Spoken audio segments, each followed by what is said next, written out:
شوفوا ازاي الشباب الجدعان دول هيشيلوا علم اسرائيل. طبعا انا هنا طالع علشان اشوف ابن الاهبل هذا اللي طالع يقول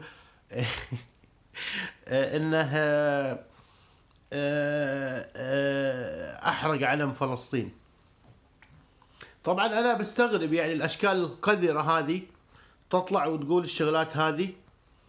وطبعا انا امزح، هذا شعاع ناري يعني، اني واو انا احترقت الحين، يعني خلاص ماني مصدق.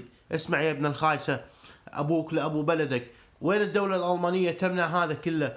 ابوك لابو افغانستان، لابو تركيا، لابو اللي خلفوك. والله ما لك عندي الا هذا النعال يا ابن الكلب، انت وبلدك، وعلى نعالك وعلى بلدك، وفوق علم بلدك احط النعال هذا يا ابن الكندرة، ما دام ما في حق ولا في قانون ولا في احترام. بس ابوكم لابو من خلفوكم.